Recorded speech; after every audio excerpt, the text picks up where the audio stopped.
हमने कभी सोचा ही नहीं भगवान परशुराम का जन्म किस लिए हुआ? अधर्म का नाश करने के लिए। भगवान श्री राम का जन्म किस लिए हुआ? अधर्म का नाश करने के लिए। भगवान कृष्ण का जन्म किस लिए हुआ? अधर्म का नाश करने के लिए। दुर्भाग्यवश हमारे जो कथावाचक हैं वो भी 7 दिन की कथा में 3 दिन तो भगवान कृष्ण को केवल राधा के वियोग में ही रोते रहते, रुलाते रहते। हमारे कथावाचक 7 दिन की कथा में 3 दिन तो भगवान राम को सीता की खोज में ही रुलाते रहते। ये चल रहा है गुरुदेव, क्या करें? ये भी कड़वी बात है। अब ये कड़वी बात है, हो सकता है कुछ कथावाचक नाराज हो जाए, नाराज हो सकते हैं ना। अरे भैया सिस्टम देखिए, किस लिए हुआ? किसका जन्म किस लिए हुआ?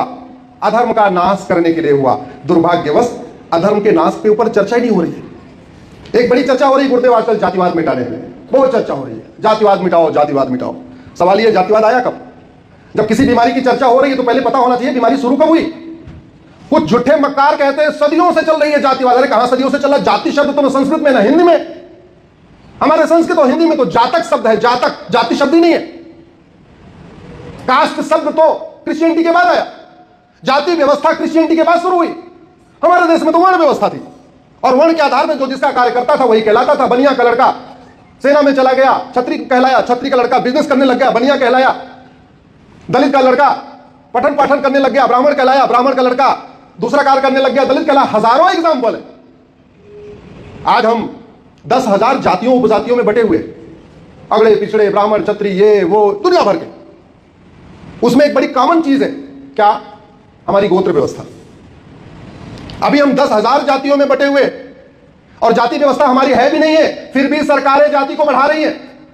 अरे भैया तुम्हें जातिवाद खत्म करना है तो कागज में जाति पूछना छोड़ दो, जाति वाला कलम हटा दो, खत्म बात हो गई। 2-4-6 साल के अंदर जातिवाद खत्म हो जाएगा।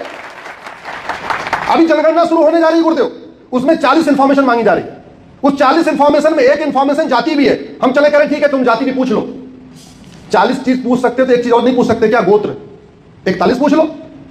और जातिगत गणना कर रहे तो गोत्र जनगणना भी करा लो, सबके गोत्र पूछ लो। फायदा क्या होगा?